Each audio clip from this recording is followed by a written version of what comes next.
Is sex addiction an excuse for bad behavior? Stay tuned and find out.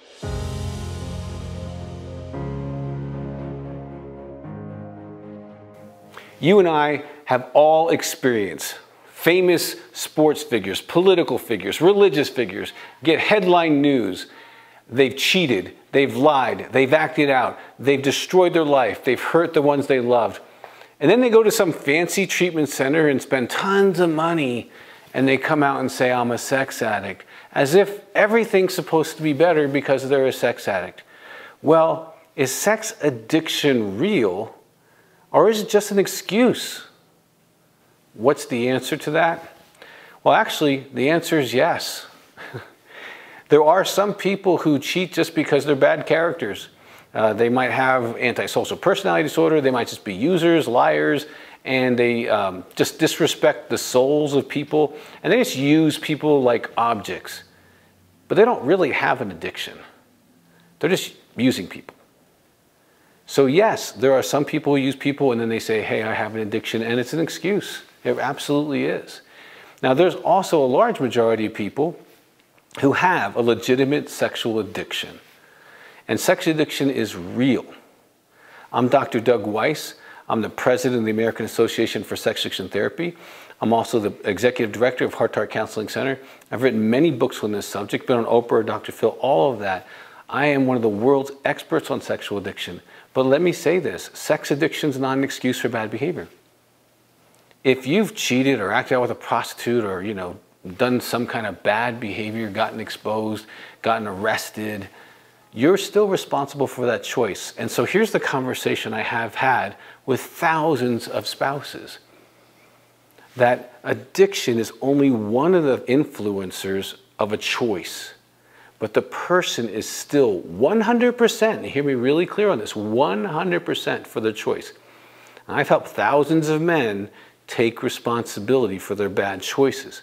Now, could they have been sexually abused and that's an influence? Yeah, could be. Could it be they had bad role models, a dad or mom who cheat, or both? Maybe they were exposed to pornography in an early age, which by itself could be a form of sexual abuse. Maybe they grew up in a place, I know one person, they grew up in a certain part of the country, and everybody cheated. They just thought that was normal. I know another guy who was taken 14 years old to a prostitute by his dad. And they shared a prostitute. Now that's kind of an odd thing, but it's in a different culture, and they thought everybody cheated. Yeah, that would be an influence, but the person would still be responsible for their behavior. Now, sex addiction's real. Okay, many times what happens is a young man or woman starts with pornography or fantasy, and they masturbate to that thousands and thousands of times, having object relationship sex. So they have a neural pathway attached to object relationship sex. A large percent have been emotionally and physically abused. Some are looking for God in all the wrong places, and so they actually think the unconditional fantasy world fits that hole for them. Some have intimacy anorexia. They have real challenges attaching in real relationships. They're too busy, they blame, they withhold love, praise, sex, spiritually. They oftentimes have criticism towards their spouse. And if you're married to one of these people, you're married alone. And if that's going on, definitely Google intimacy anorexia. Go to intimacyanorexia.com. We've got lots of books on that. And some people actually have a chemical disorder, like depression, manic depression, bipolar 1, bipolar 2, and they chemically have rewarded their brain for sex in a fantasy state. And what happens is they become addicted. Now, an addict would still be 100% responsible for their behavior. So it's not an excuse for bad behavior. It may explain why they made that choice. It might be an influencer in that choice, but a choice is still a choice. So if you're a partner who's been betrayed, you have been through major trauma. I've written a book on that, actually a couple, on Partner Betrayal Trauma. You go to partnerbetrayaltrauma.org. Lots of information there. Your pain's real. Your world's been turned upside down. You did not do this. It's not because of your sex or your body or your age or a wrinkle or gray hair. He would have cheated no matter who he was married to. She would have cheated no matter who she was married to. These are choices.